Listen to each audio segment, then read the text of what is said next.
Məsələn, Qərb alimlərinin dinin mənşəyi barəsində fikirləri olduqca müxtəlifdir. Bəziləri dinin mənşəyi barəsində demişlər ki, din cəhalətin məhsuludur.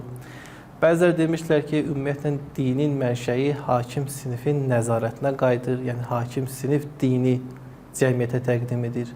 Bəziləri demişlər ki, din insanın özündən uzaqlaşdığı zaman ortaya çıxır.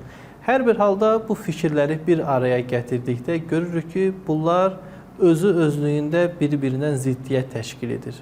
Və buna əsasən bunlar nəzəriyyə deyil, fərziyyədir və şəxsi, subyektiv yanaşmalarıdır. Buna görə biz dinin mənşəyini deyil, dinsizliyin mənşəyini araşdırmalıyıq. Çünki tarix baxımından insan olduğu dönəmdən din də insanla paralel şəkildə olmuşdur. Yəni biz tarixi, arxeoloji cəhətdən də axtarsaq, keçmiş sivilizasiyalara baxsaq görürük ki, hər bir mərkəz, hər bir sivilizasiyanın mərkəzində din faktoru olmuşdur. Qur'an-ı Kərimin bu məsələyə yanaşması da maraqlıdır və təəccüb şəkildə Allah Teala buyurur ki, "Ərəəytəl-ləzi yuqəzzibu bid-din?" Sən dini inkar edəni gördünmü? Burada dini inkar edəni gördünmü ifadəsi, yəni ola bilərmi insan dini inkar etsin məqamında deyilmişdir. Buna əsasən dinsizlik insanın xəstəliyi, dindar olmaq isə insanın mənəvi halı ilə ölçülə bilər. Məsələn, sizlər görmüsünüz bir insan sağlam olan halda həkimə müraciət etsin və desin ki, həkim, mən niyə sağlamam?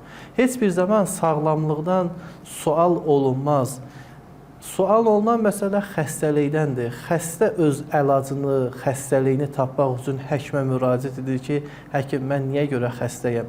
Buna əsasən dinin mənşəyini müzakirə edincən insan dinsizliyinin mənşəyini müzakirə etməlidir.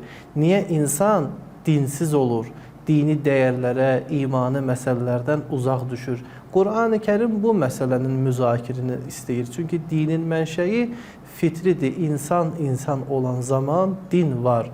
Əgər insan özündən uzaq düşərsə, fitrətindən uzaq düşərsə, artıq dinsizlik vadisində o yaşayar və ömür sürər.